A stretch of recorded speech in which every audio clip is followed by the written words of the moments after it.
Hi, this is Evan Langert with the Langert Commercial Group, and today I would like to talk to you all a little bit about basic site selection. We'll call it Site Selection 101. I'll first focus on retail, and I'll talk about office and industrial site selection. First, what is site selection? Well, it seems a little obvious, but it's the art and the science of finding the best location for your business. If you're leasing somewhere, or if you're looking for a spot to purchase, building for your location, or maybe to purchase a piece of ground to build, it's all the same. You're still trying to find the best spot to locate your business. First, let me go into some of the parameters that matter to most retail tenants. Often they're looking for traffic. Are there 45,000 cars a day going down the road that I'm going to locate on? Or are there 5,000 cars a day going down that road? That makes a big difference. Also, are they going by at 70 miles an hour on a freeway and none of them are going to stop because they're all on the way to work? Or are they going to slow down? Are we on a road where there are stoplights every 3 blocks and everybody's got to stop and they'll look around and they'll see me?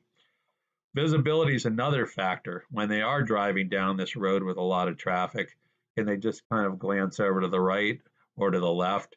And can they see my business and my signage bright as day?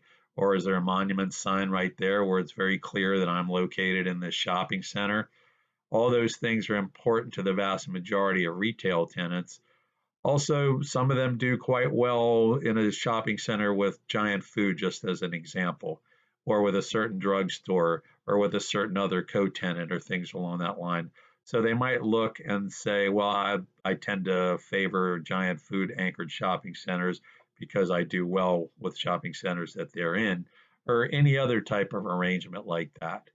I do well if I'm an ice cream place in a shopping center with a lot of restaurants that don't have good desserts because people will skip the couple of lousy desserts they have in those restaurants and they'll come and see me where I've got really good desserts.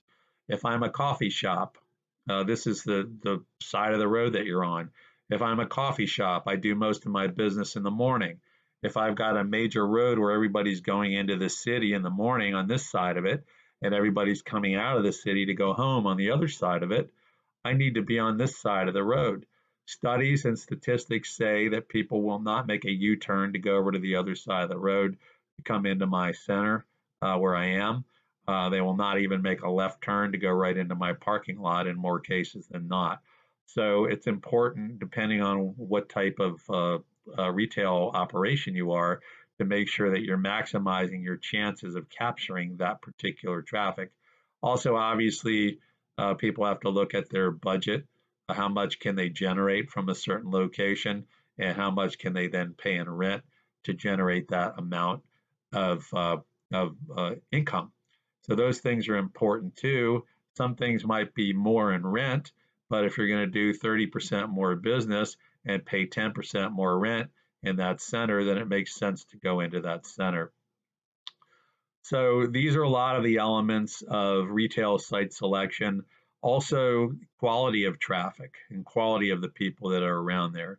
You can be in an area that has a lot of people, but those people are not your target market. I'll take a sort of a ridiculous example here and give you that just to make a point.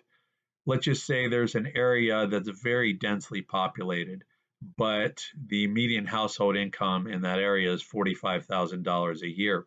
Plenty of people, not very wealthy people. So you're a Porsche dealership. Are you going to locate there? Because there are a lot of people there.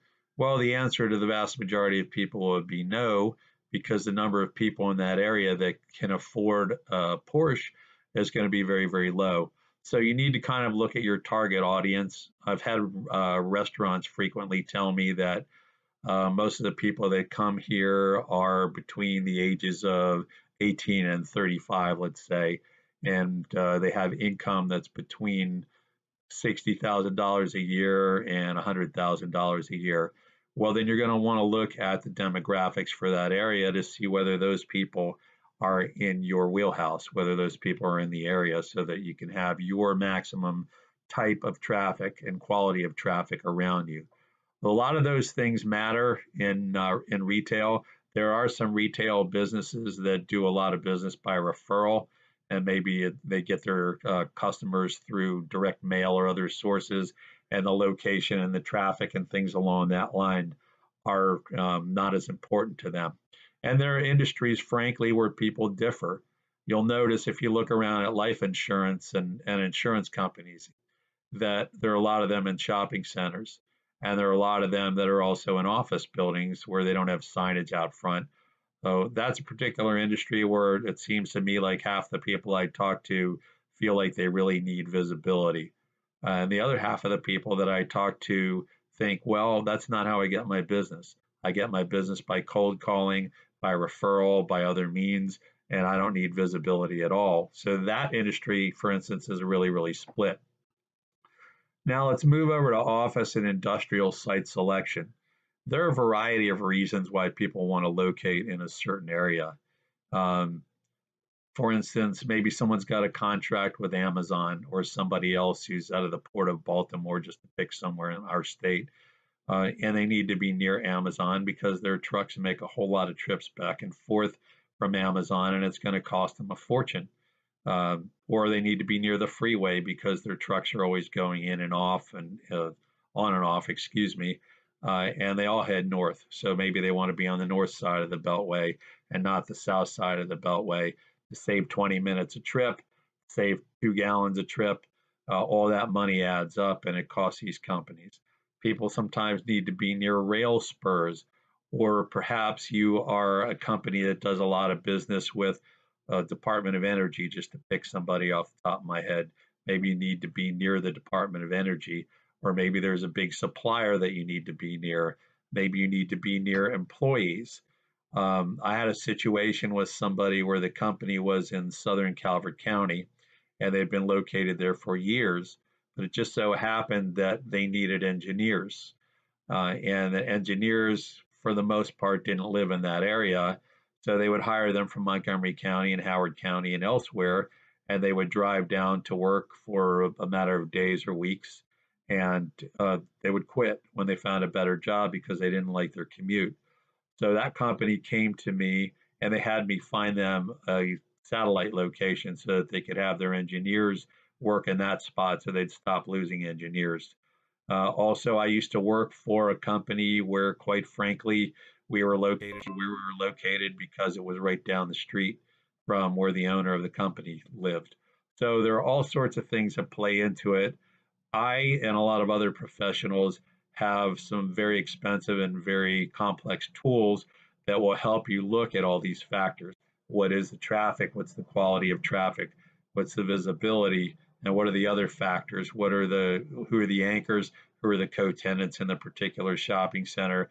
How close are schools if you're an educational company, or rail spurs, or churches if you're providing a service to churches, or things along that line. So going it alone is an option. I don't think it's a very good option. The people that I talk to that go it alone tend to just drive up and down the street or around the area and say that looks like a good spot. And they don't really know why. When you talk to them, they just think, well, that's a good spot. I pass it every day, or there's a lot of cars that drive by here.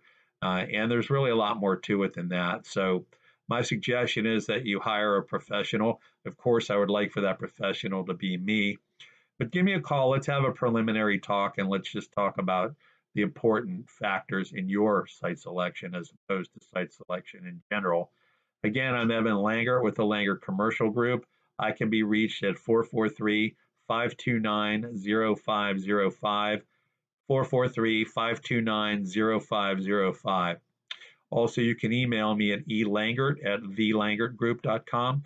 That's elangert, ELAN as in Nathan, GERT as in Thomas, at thelangertgroup.com. As always, I thank you for listening. Have a great day, and God bless.